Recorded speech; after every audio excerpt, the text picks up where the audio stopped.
જામનગરના લાલપુર હાઈવેની ઘટના સામે આવી છે કે જ્યાં મગફળી ભરેલા ટ્રકમાંથી મગફળીની ગુણીઓ પડી ગઈ। ઓવરલોડ મગફળી ભરેલા ટ્રકમાંથી અચાનક જ મગફળી ભરેલી જે ગુણી છે તે પડી ગઈ। હાઈવેના વળાંકમાં ચાલુ ટ્રકમાં આ પ્રકારની ઘટના બની। એક બાદ એક ગુણીઓ પડતા હાઈવે પર ચારે બાજુ મગફળી વેરાઈ ગયેલી જોવા મળી। હાઈવે પર સામેથી આવતા વાહનો ફરી વળતા મગફળી વેરવિખેર થઈ ગઈ હતી। ઘટનાના જે દ્રશ્યો સામે આવી રહ્યા છે કે જેમાં મગફળી ઓવરલોડ ભરેલો આ ટ્રક જઈ રહ્યો છે અને અચાનક જ એક બાદ એક આ ટર્નિંગ ઉપર મગફળીની ગુણીઓ એક બાજુથી નીચે પડે છે અને સામેથી પણ અન્ય વાહનો આવી રહ્યા છે। જો કે આ ઘટનામાં રાહતની વાત એ છે કોઈને ઈજા નથી પહોંચી, કોઈ જાનહાનિ નથી થઈ। સામેથી જે વાહનો આવતા હતા તે પણ આ ગુણીઓ પરથી વાહનો પસાર થયા। આખા રસ્તા ઉપર લગભગ ક્યાંય સુધી મગફળી વેરાઈ ગયેલી આ પ્રકારે જોવા મળી હતી।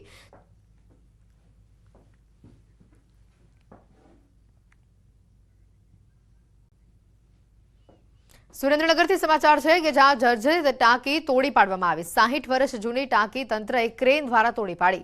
સુરેન્દ્રનગર બાલા હનુમાન રોડ ઉપર આવેલા પાણીની ટાંકી જર્જરિત થતા તંત્ર દ્વારા તેને તોડી પાડવામાં આવી। સુરેન્દ્રનગર શહેરી વિસ્તારમાં પાણી પહોંચાડતી પાણીની ટાંકી પાલિકા તંત્ર દ્વારા તોડી નાખવામાં આવી। અંદાજે 20 લાખ લીટરની ક્ષમતા ધરાવતી પાણીની ટાંકી તોડી પાડવામાં આવી હતી। નવી ટાંકી બનાવતા વર્ષો જૂની પાણીની ટાંકી તોડી પાડવામાં આવી।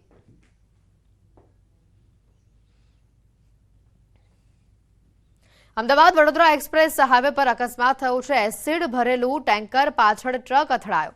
અકસ્માતમાં ટ્રક ડ્રાઈવરનું મોત થયું છે। ક્લીનર ઇજાગ્રસ્ત થયો છે। અકસ્માત થતા એસિડ ભરેલું ટેન્કર લીક થયું।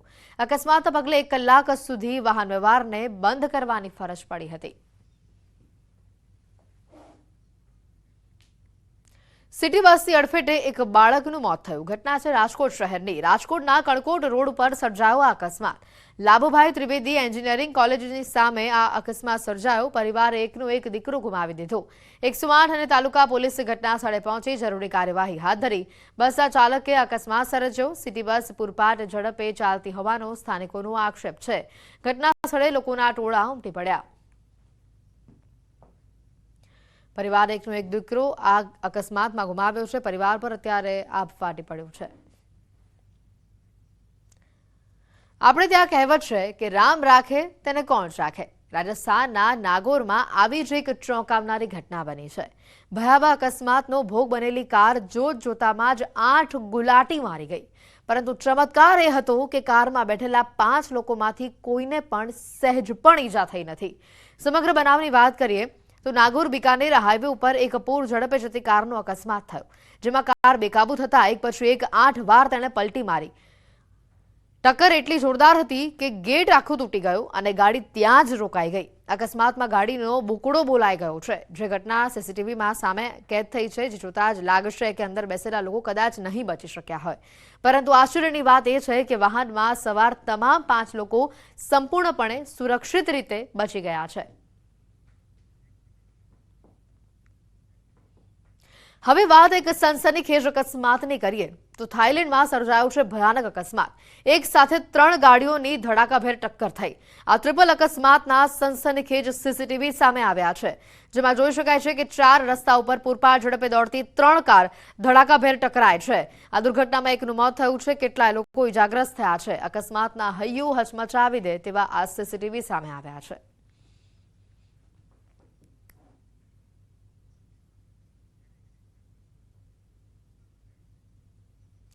ગઈકાલે બનેલી અમદાવાદના પાર્સલ બોમ્બ મામલે એક મોટો ખુલાસો હવે સામે આવી રહ્યો છે। આરોપી ઘરે જ બોમ્બ બનાવતો હતો। બોમ્બ બ્લાસ્ટ કેસના મુખ્ય આરોપી રૂપેણ બારોટની ધરપકડ થઈ ચૂકી છે। બોમ્બ બનાવવામાં મદદ કરનાર રોહન રાવલની પણ ધરપકડ કરવામાં આવી છે। આરોપી પાસેથી 2 તૈયાર પાર્સલ બોમ્બ મળી આવ્યા છે।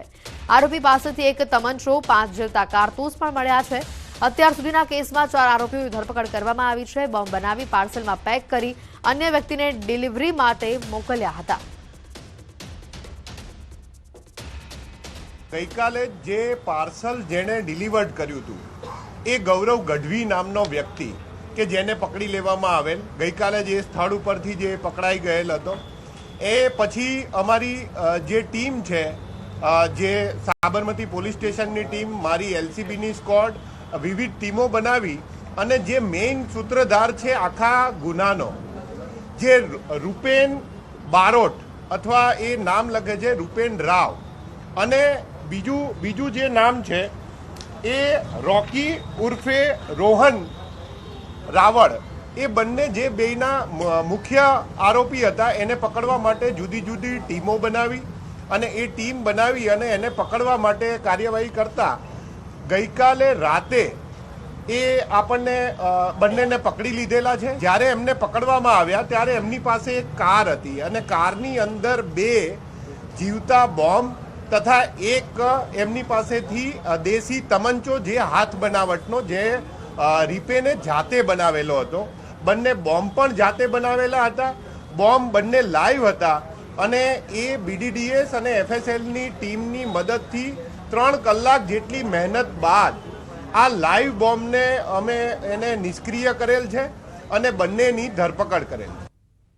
રાજકોટમાં પેન્ડા ગેંગના સાગરીતોએ કરેલા હુમલાના સીસીટીવી સામે આવ્યા છે. કોઠારિયા રોડ નજીક સાગરીતોએ આતંક મચાવ્યો હતો. પોલીસમેન ભરત ગઢવીના હત્યા કેસના સાક્ષીના ભાઈ ઉપર હુમલો કરવામાં આવ્યો.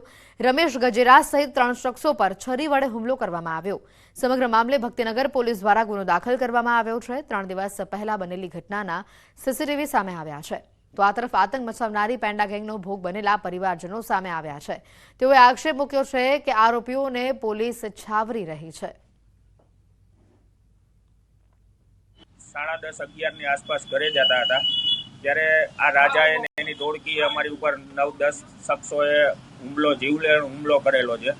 પણ અમારી માંગ એવી છે, આમાં પોલીસ હળવી કલમો રાખી છે, એનો વધારો કરે. બીજા નંબરમાં આનો વરઘોડો કાઢે ને આ લોકો અવારનવાર અનેક ગુનાઓમાં સંડોવાઈ ચૂક્યા છે, તો એમની ઉપર ગુજસીકોટ જેવી કલમનો ઉમેરો કરે. 2016ના કેસમાં ને ભરતભાઈ ગઢવી એમનું હત્યા કરેલી આ રાજા જાડેજા પેન્ડા ગેંગવાળી ગેંગે, તો એના માટે મારો ભાઈ રહ્યો એમાં પંચમાં સાક્ષીમાં તો નજરે જોનાર તાજનો સાક્ષી હતો. એ તો એક્સપાયર થઈ ગયો, તોય છતાં અત્યારે એ ખાર રાખીને મારી માથે મને મારવા આવે. આ વખતે 20-25 ગામને હાથ ઉપર ને અહીંયા બાવડામાં બધી મારેલ છે એ લોકો. રાજકોટ શહેરમાં રિક્ષા ચાલકો ફરી બેફામ બન્યા છે. રિક્ષા ચાલકોનો પોલીસને પડકાર ફેંકતો વિડીયો સોશિયલ મીડિયા પર વાયરલ થયો છે. રિક્ષા ચાલકોની શનિવારની રાતે ફરી રેસ લાગી. રાજકોટ જામનગર હાઈવે પર રિક્ષા ચાલકો સ્ટન્ટ કરતા જોવા મળ્યા. રિક્ષા ચાલકોની રેસ વખતે એક રિક્ષા ચાલકે એક કારને પણ ટક્કર મારી હતી અને અકસ્માત સર્જી ફરાર થતા તે વિડીયોમાં નજરે પડે છે. રાજકોટમાં એક બાદ એક પોલીસે પડકાર ફેંકતા વિડીયો સોશિયલ મીડિયા પર વાયરલ થઈ રહ્યા છે. રાજકોટના રૂખડિયાપરા વિસ્તારમાં લુખ્ખા તત્વોનો આતંક સામે આવ્યો છે. ખુલ્લી તલવાર, કુહાડી જેવા તીક્ષ્ણ હથિયાર લઈને અસામાજિક તત્વોએ આતંક મચાવ્યો. આતંક મચાવતા તત્વોએ એક વ્યક્તિ પર હુમલો કર્યો. સમગ્ર ઘટનાના સીસીટીવી સામે આવ્યા છે. ઇજાગ્રસ્ત યુવકે પોલીસ ફરિયાદ પણ નોંધાવી છે. છોટાઉદેપુર એસઓજી પોલીસે મહત્વની વાત છે કે 4,15,000ની ગાંજાની ખેતી ઝડપી પાડી છે. છોટાઉદેપુર તાલુકાના ઝેર ગામે ખેતરમાં લીલો ગાંજો પકડાયો છે. જોરિયા રાઠવાએ પોતાના ખેતરમાં તુવેરની સાથે ગાંજાના છોડ ઉગાડ્યા હતા. 16 છોડની સાથે આરોપી જોરિયા રાઠવાની ધરપકડ કરવામાં આવી છે.